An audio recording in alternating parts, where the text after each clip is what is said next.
ಜೂಜಾಟದ ಮೇಲೆ ಪೊಲೀಸರ ದಾಳಿ. 13.85 ಲಕ್ಷ ಮೌಲ್ಯದ ಸ್ವತ್ತು ವಶಕ್ಕೆ. ಉಡುಪಿ ಎಸ್ಪಿ ಹರಿರಾಮ್ ಶಂಕರ್ ಸೂಚನೆ ಮೇರೆಗೆ ದಾಳಿ. ಹೆಬ್ರಿ ತಾಲೂಕಿನ ಹೊಸೂರು ಗ್ರಾಮದಲ್ಲಿ ಅಕ್ರಮವಾಗಿ ಇಸ್ಪೀಟ್ ಜೂಜಾಟ ನಡೆಸುತ್ತಿದ್ದವರ ಮೇಲೆ ಕಾರ್ಕಳ ಸರ್ಕಲ್ ಇನ್ಸ್ಪೆಕ್ಟರ್ ಸಂದೇಶ್ ಮತ್ತು ಅವರ ತಂಡ ದಾಳಿ ನಡೆಸಿ 6 ಜನರನ್ನ ಬಂಧಿಸಿದ್ದು 13.85 ಲಕ್ಷಕ್ಕೂ ಅಧಿಕ ಮೌಲ್ಯದ ನಗದು, ಮೊಬೈಲ್ಗಳು, ವಾಹನಗಳು ಸೇರಿದಂತೆ ವಿವಿಧ ಸ್ವತ್ತುಗಳನ್ನು ವಶಕ್ಕೆ ಪಡೆದುಕೊಂಡಿದೆ. ಪೊಲೀಸ್ ಅಧೀಕ್ಷಕ ಹರಿರಾಮ್ ಶಂಕರ್ಗೆ ಬಂದ ಮಾಹಿತಿಯಂತೆ ಅವರು ಕಾರ್ಕಳ ಸರ್ಕಲ್ ಇನ್ಸ್ಪೆಕ್ಟರ್ ಸಂದೀಪ್ ಅವರಿಗೆ ಸೂಚಿಸಿದಂತೆ ಸಂದೀಪ್ ಉಪಾಧೀಕ್ಷಕರ ಗಮನಕ್ಕೆ ತಂದು ವಿಶೇಷ ಕಾರ್ಯಾಚರಣೆಯನ್ನು ನಡೆಸಲಾಯಿತು. ಹೆಬ್ರಿ ತಾಲೂಕಿನ ಹೊಸೂರು ಪ್ರದೇಶದಲ್ಲಿ ಚಪ್ಪರ ನಿರ್ಮಿಸಿ ಟಾರ್ಪಲ್ ಹಾಸಿ ವಿದ್ಯುತ್ ಬೆಳಕಿನ ವ್ಯವಸ್ಥೆ ಮಾಡಿಕೊಂಡು ಟೇಬಲ್ ಸುತ್ತ ಕುಳಿತು ಹಣವನ್ನ ಪಣವಾಗಿಟ್ಟು ಅಂದರ್ ಬಾಹರ್ ಎಂಬ ಇಸ್ಪೀಟ್ ಜೂಜಾಟವನ್ನು ನಡೆಸುತ್ತಿರುವ ಬಗ್ಗೆ ಮಾಹಿತಿ ದೊರೆತಿತ್ತು. ಈ ಹಿನ್ನೆಲೆಯಲ್ಲಿ ರಾತ್ರಿ 8ಕ್ಕೆ ದಾಳಿ ನಡೆಸಿ 10:45ಕ್ಕೆ ಎಫ್ಐಆರ್ ದಾಖಲಿಸಿದ್ದಾರೆ. ಪೊಲೀಸರನ್ನ ಕಂಡ ತಕ್ಷಣ ಹಲವರು ಪರಾರಿಯಾಗಿದ್ದು ಸ್ಥಳದಲ್ಲಿದ್ದಂತಹ ವಿಜೇಶ್, ದಸ್ತಗೀರ್ ಹಾಗೂ ರೋಹಿತ್ ಎಂಬ ಮೂವರನ್ನ ಪೊಲೀಸರು ವಶಕ್ಕೆ ಪಡೆದು ವಿಚಾರಣೆಯನ್ನ ನಡೆಸಿದ್ರು. ಇನ್ನು ವಿಚಾರಣೆ ಸಂದರ್ಭದಲ್ಲಿ ಅವರು ಜೂಜಾಟದಲ್ಲಿ ಭಾಗಿಯಾಗಿರುವುದನ್ನು ಒಪ್ಪಿಕೊಂಡಿದ್ದಾರೆ ಅಂತ ತಿಳಿದು ಬಂದಿದೆ. ದಾಳಿಯ ವೇಳೆ ಮಂಗಳೂರು, ಮೂಲ್ಕಿ, ಬೆಳ್ತಂಗಡಿ, ಕಾರ್ಕಳ ಹಾಗೂ ಭಟ್ಕಳ ಭಾಗಗಳಿಗೆ ಸೇರಿದ ಹಲವರು ಸ್ಥಳದಿಂದ ಪರಾರಿಯಾಗಿದ್ದಾರೆ ಅಂತ ಪೊಲೀಸರು ತಿಳಿಸಿದ್ದಾರೆ.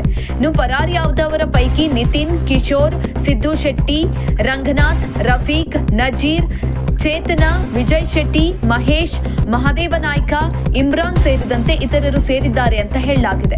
ಸ್ಥಳದಿಂದ 23,970 ನಗದು, 6 ಮೊಬೈಲ್ ಫೋನ್ಗಳು, ಇಸ್ಪೀಟ್ ಕಾರ್ಡ್ಗಳು, ಜೂಜಾಟಕ್ಕೆ ಬಳಸಲಾಗಿದ್ದಂತಹ ಟೇಬಲ್ ಮತ್ತು ಕುರ್ಚಿಗಳು, ವಿದ್ಯುತ್ ಬೆಳಕಿಗೆ ಬಳಸಿದ್ದ ಬ್ಯಾಟರಿ ಹಾಗೂ ಅದರ ಪರಿಕರಗಳನ್ನ ಪೊಲೀಸರು ವಶಕ್ಕೆ ಪಡೆದುಕೊಂಡಿದ್ದಾರೆ. ಅಲ್ಲದೆ ಜೂಜಾಟಕ್ಕೆ ಬರಲು ಬಳಸಲಾಗಿದೆ ಎನ್ನಲಾದ ಹಲವು ದ್ವಿಚಕ್ರ ವಾಹನಗಳು ಹಾಗೂ ಕಾರುಗಳನ್ನ ಜಪ್ತಿ ಮಾಡಲಾಗಿದೆ. ಇನ್ನು ವಶಪಡಿಸಿಕೊಂಡ ಎಲ್ಲಾ ಸ್ವತ್ತುಗಳು ಒಟ್ಟು ಅಂದಾಜು ಮೌಲ್ಯ 13,85,370 ಅಂತ ಪಂಚರು ಅಭಿಪ್ರಾಯಪಟ್ಟಿದ್ದಾರೆ. ಪ್ರಾಥಮಿಕ ತನಿಖೆಯ ಪ್ರಕಾರ ಆರೋಪಿತರು ವ್ಯವಸ್ಥಿತ ರೀತಿಯಲ್ಲಿ ಜೂಜಾಟ ನಡೆಸಲು ಜಾಲವನ್ನ ನಿರ್ಮಿಸಿಕೊಂಡು ಹಣವನ್ನ ಪಣವಾಗಿಟ್ಟು ಅಕ್ರಮ ಚಟುವಟಿಕೆಗಳಲ್ಲಿ ತೊಡಗಿದ್ರು ಅಂತ ಪೊಲೀಸರು ತಿಳಿಸಿದ್ದಾರೆ. ಈ ಸಂಬಂಧ ಪ್ರಕರಣ ದಾಖಲಿಸಿಕೊಂಡಿರುವಂತಹ ಹೆಬ್ರಿ ಪೊಲೀಸರು ಆರೋಪಿತರ ವಿರುದ್ಧ ಸೂಕ್ತ ಕಾನೂನು ಕ್ರಮವನ್ನ ಕೈಗೊಂಡು ಪರಾರಿಯಾದವರ ಪತ್ತೆಗೆ ಶೋಧ ಕಾರ್ಯವನ್ನು ಮುಂದುವರೆಸಿದ್ದಾರೆ. ಈ ದಾಳಿಯಿಂದ ಹೆಬ್ರಿ ಹಾಗೂ ಸುತ್ತಮುತ್ತಲಿನ ಪ್ರದೇಶಗಳಲ್ಲಿ ಅಕ್ರಮ ಜೂಜಾಟ ನಡೆಸುವವರಿಗೆ ಪೊಲೀಸರ ಕಟ್ಟುನಿಟ್ಟಿನ ಎಚ್ಚರಿಕೆಯನ್ನ ನೀಡಿದಂತಾಗಿದೆ. ಹೆಬ್ರಿ ತಾಲೂಕಿನ ಹೊಸೂರು ಗ್ರಾಮದಲ್ಲಿ ಅಕ್ರಮ ಇಸ್ಪೀಟ್ ಜೂಜಾಟದ ಮೇಲೆ ನಡೆದ ಪೊಲೀಸ್ ದಾಳಿ ಕೇವಲ ಒಂದು ಪ್ರಕರಣದ ಪತ್ತೆಯಲ್ಲ, ಅದು ಕಾನೂನು ಸುವ್ಯವಸ್ಥೆ ಕಾಪಾಡುವಲ್ಲಿ ಪೊಲೀಸ್ ಇಲಾಖೆಯ ಬದ್ಧತೆಯ ಪ್ರತೀಕವಾಗಿದೆ. ಈ ಯಶಸ್ವಿ ಕಾರ್ಯಾಚರಣೆಯ ಮೂಲಕ ಕಾರ್ಕಳ ವೃತ್ತ ನಿರೀಕ್ಷಕ ಸಂದೀಪ್ ಅವರು ತಮ್ಮ ಕರ್ತವ್ಯ ನಿಷ್ಠೆ, ದಿಟ್ಟತನ ಮತ್ತು ಕಾರ್ಯಕ್ಷಮತೆಯನ್ನ ಸಾಬೀತುಪಡಿಸಿದ್ದಾರೆ. ಪೊಲೀಸ್ ಅಧೀಕ್ಷಕರಿಗೆ ಬಂದ ಖಚಿತ ಮಾಹಿತಿಯನ್ನ ಆಧರಿಸಿದ್ದ ತಕ್ಷಣ ಕಾರ್ಯಪ್ರವೃತ್ತರಾದ ಸಂದೀಪ್ ಅವರು ತಮ್ಮ ಸಿಬ್ಬಂದಿ ಹಾಗೂ ಪಂಚರೊಂದಿಗೆ ಸ್ಥಳಕ್ಕೆ ತೆರಳಿ ದಾಳಿ ನಡೆಸಿರುವುದು ಗಮನಾರ್ಹ. ರಾತ್ರಿ ವೇಳೆ ನಡೆದ ಈ ಕಾರ್ಯಾಚರಣೆಯಲ್ಲಿ 6 ಆರೋಪಿಗಳನ್ನು ಬಂಧಿಸಿ ಲಕ್ಷಾಂತರ ರೂಪಾಯಿ ಮೌಲ್ಯದ ಸ್ವತ್ತುಗಳನ್ನು ವಶಕ್ಕೆ ಪಡಿಸಿಕೊಳ್ಳಲಾಗಿದೆ. ಇದು ಸಾಮಾನ್ಯ ಸಾಧನೆಯಲ್ಲ. ಇತ್ತೀಚಿನ ದಿನಗಳಲ್ಲಿ ಕರಾವಳಿ ಭಾಗದ ಹಲವೆಡೆ ಇಸ್ಪೀಟು, ಜೂಜಾಟ, ಬೆಟ್ಟಿಂಗ್ ಹಾಗೂ ಇತರೆ ಅಕ್ರಮ ಚಟುವಟಿಕೆಗಳು ಸಮಾಜಕ್ಕೆ ಸವಾಲಾಗಿ ಪರಿಣಮಿಸುತ್ತಿವೆ. ಇಂತಹ ಸಂದರ್ಭದಲ್ಲಿ ಅಧಿಕಾರಿಗಳು ಕೇವಲ ಕಚೇರಿಯಲ್ಲಿ ಕುಳಿತುಕೊಳ್ಳದೆ ಮಾಹಿತಿ ಸಂಗ್ರಹಿಸಿ ಸ್ಥಳಕ್ಕೆ ತೆರಳಿ ಕಾರ್ಯಾಚರಣೆ ನಡೆಸುವುದು ಸಾರ್ವಜನಿಕರಲ್ಲಿ ಭರವಸೆ ಮೂಡಿಸುತ್ತದೆ. ಆ ನಿಟ್ಟಿನಲ್ಲಿ ಸಂದೀಪ್ ಅವರ ಕಾರ್ಯ ನಿಜಕ್ಕೂ ಅಭಿನಂದನಾರ್ಹ. ಇನ್ನು ಈ ದಾಳಿಯಲ್ಲಿ ಅಮೃತಕ್ಕೆ ತಿಳಿದು ಬಂದಂತೆ ಮುಖ್ಯವಾಗಿ ಯಾರ್ಯಾರು ಭಾಗಿಯಾಗಿದ್ದಾರೆಂದ್ರೆ ಮಹದೇವ ನಾಯ್ಕ, ಈತನೇ ಲೀಡರ್, ಈತ ಬೈಂದೂರಿನವನು, ಜೂಜಾಟವೇ ಈತನ ಕಸುವಾಗಿದೆ. ಇನ್ನು ಮಂಗಳೂರಿನಲ್ಲಿ ಕಮಿಷನರ್ ಸುಧೀರ್ ರೆಡ್ಡಿ ಅವರ ವ್ಯಾಪ್ತಿಯಲ್ಲಿ ಜೂಜಾಟಕ್ಕೆ ಬ್ರೇಕ್ ಹಾಕಿದ್ದರಿಂದ ನಿತಿನ್ ಕೊಠಾರಿ, ಕಿಶೋರ್ ಪಂಪ್ವೆಲ್, ಸಿದ್ದು ಶೆಟ್ಟಿ, ರಫೀಕ್ ಮುಲ್ಕಿ, ರೋಹಿತ್, ಕಿಶೋರ್ ಪಾಂಗಾಳ, ಇಮ್ರಾನ್ ಮುಲ್ಕಿ, ಚೇತನ್ ಬರ್ಕೆ ಮುಂತಾದವರೆಲ್ಲ ಕಾರ್ಕಳದ ವ್ಯಾಪ್ತಿಯಲ್ಲಿ 2 ತಿಂಗಳಿನಿಂದ ಆಡುತ್ತಿದ್ರು. ಇತ್ತೀಚೆಗೆ ಸಂದೀಪ್ ಅವರು ಅಧಿಕಾರವನ್ನು ವಹಿಸಿಕೊಂಡಿದ್ರು.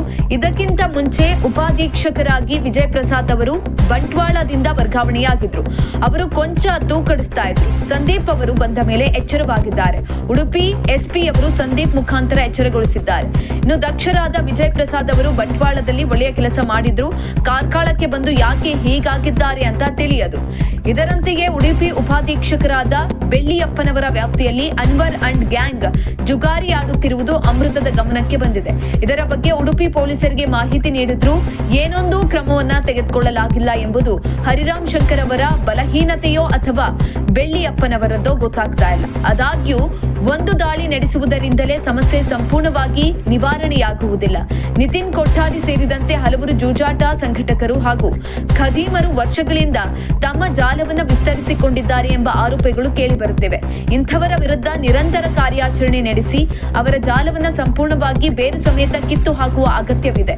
ಇಲ್ಲವಾದ್ರೆ ಹೆಬ್ರಿ, ಕಾರ್ಕಳ ಹಾಗೂ ಸುತ್ತಮುತ್ತಲಿನ ಪ್ರದೇಶಗಳು ಜೂಜಾಟದ ಅಡ್ಡೆಗಳಾಗಿ ಮಾರ್ಪಡುವ ಅಪಾಯವನ್ನ ತೆಳ್ಳಿ ಹಾಕಲಾಗದು. ಸಂದೀಪ್ ಅವರಂಥ ಯುವ ಮತ್ತು ಕ್ರಿಯಾಶೀಲ ಅಧಿಕಾರಿಗಳು ಕಾನೂನಿನ ಕೈ ಉದ್ದವಾಗಿದೆ ಎಂಬ ಸಂದೇಶವನ್ನ ಸಮಾಜಕ್ಕೆ ನೀಡಬೇಕು. ಪೊಲೀಸ್ ಇಲಾಖೆಯ ಮೇಲಿನ ಜನರ ನಂಬಿಕೆ ಉಳಿಯಬೇಕಾದರೆ ಇಂತಹ ದಾಳಿಗಳು ನಿರಂತರವಾಗಬೇಕು. ಜೂಜಾಟ, ಮಾದಕ ವಸ್ತುಗಳ ಜಾಲ, ಅಕ್ರಮ ಚಟುವಟಿಕೆಗಳು ಮತ್ತು ಸಮಾಜಘಾತಕ ಕೃತ್ಯಗಳ ವಿರುದ್ಧ ನಿರ್ದಾಕ್ಷಿಣ್ಯ ಕ್ರಮ ಕೈಗೊಳ್ಳುವ ಮೂಲಕ ಕಾರ್ಕಳ ಉಪವಿಭಾಗವನ್ನ ಕಾನೂನು ಸುವ್ಯವಸ್ಥೆಯ ಮಾದರಿ ಪ್ರದೇಶವನ್ನಾಗಿ ರೂಪಿಸುವ ಅವಕಾಶ ಸಂದೀಪ್ ಅವರ ಮುಂದಿದೆ. ಹೊಸೂರು ಜೂಜಾಟ ಪ್ರಕರಣದಲ್ಲಿ ಯಶಸ್ವಿ ಕಾರ್ಯಾಚರಣೆ ನಡೆಸಿದ ಕಾರ್ಕಳ ಸರ್ಕಲ್ ಇನ್ಸ್ಪೆಕ್ಟರ್ ಸಂದೀಪ್ ಹಾಗೂ ಅವರ ತಂಡ ಅಭಿನಂದನೆಗೆ ಅರ್ಹರು. ಉಡುಪಿ ಅಧೀಕ್ಷಕರ ಹರಿರಾಮ್ ಶಂಕರ್ ಅವರ ಕಾರ್ಯವು ಶ್ಲಾಘನೀಯ.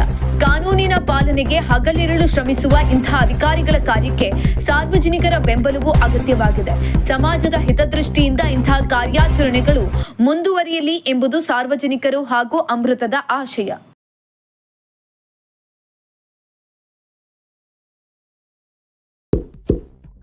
ಇಂತಹ ಇನ್ನಷ್ಟು ವಿಡಿಯೋಗಳಿಗಾಗಿ ಲೈಕ್ ಮಾಡಿ, ಫಾಲೋ ಮಾಡಿ, ಶೇರ್ ಮಾಡಿ.